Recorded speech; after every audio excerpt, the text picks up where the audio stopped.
Music begins. Slow, deep piano melody, very soft. Have you ever looked in the mirror and not recognized the person staring back? Not in a literal sense, but a deeper one. As if the eyes that meet yours belong to a stranger, a weary traveler you've only just met. That was me.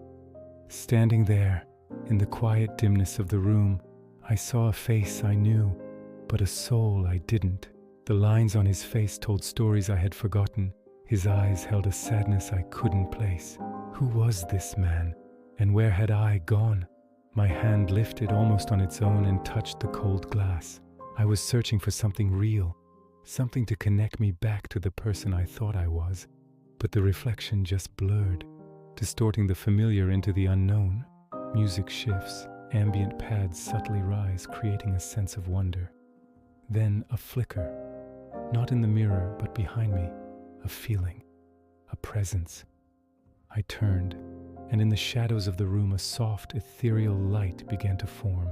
It had no shape, no clear source, just a gentle, pulsing glow. It wasn't frightening, it was curious. As the camera of my own perception circled this strange scene, the man in the mirror and the light behind him, I felt a strange sense of wonder. This light, this consciousness, what was it? It wasn't outside of me. It felt like it was from me. A part of me I had long ignored, now making itself known. Music becomes slightly more dramatic with a soft emotional melody, and then it spoke. Not in words, but in feelings, in memories. It showed me flashes of a life I'd lived, but barely registered.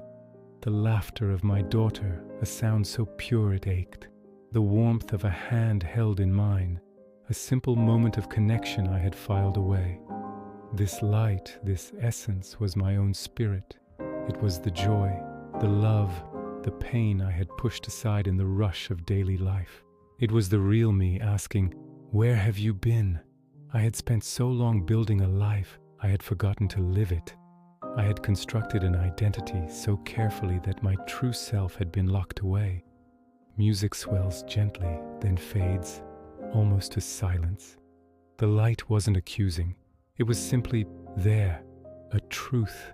And in its glow, I saw the man in the mirror for who he was, a mask, a character I had been playing. A protector, perhaps, but also a prison.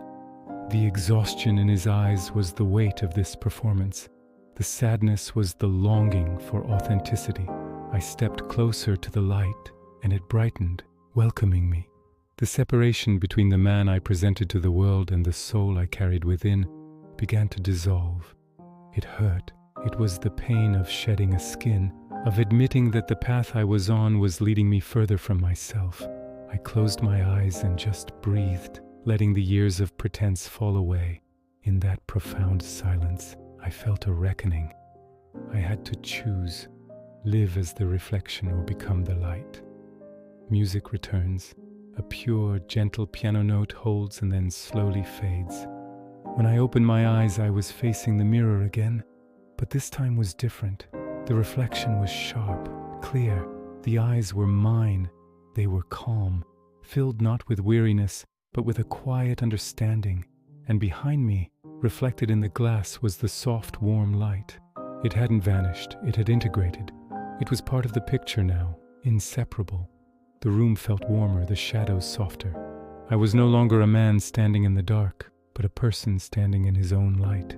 I gave a small nod to the man in the mirror, a nod of acceptance, of reunion. I finally saw myself, not just the face, but the soul. The journey wasn't over, but it had finally truly begun. Thank you for joining me on this reflection. If this resonated with you, consider subscribing for more journeys into the self. Take care and be kind to the person you see in the mirror.